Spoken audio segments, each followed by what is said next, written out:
Hello mga tol, magandang hapon sa inyo mga tol. So ngayon mga tol, i-check natin yung output ngayon ng camera mga tol dito sa Blackmagic Compact Video Hub mga tol. So dito natin i-check para yung output natin dun sa camera makikita natin. So ito mga tol, check natin. Yan. So scroll down natin mga tol, hanapin natin yung output yan. Cam 1,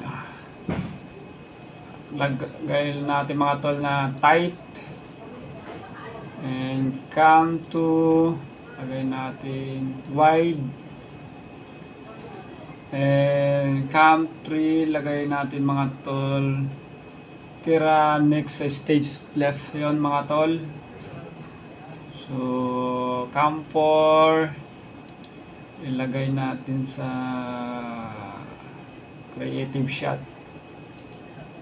Yan. So yan mga tol, punta tayo dun sa output natin sa camera.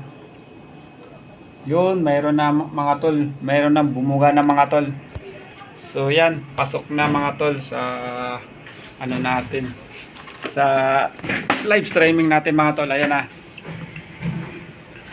So ayan na, tight, tapos wide, tapos yung stage natin, tapos creative shot.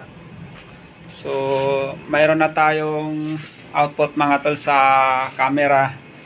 So yan mga tol, maraming salamat. So may mga karugtong pa to mga tol sa video na to mga tol. So maraming salamat mga tol sa suporta nyo sa akin. God bless you all mga tol.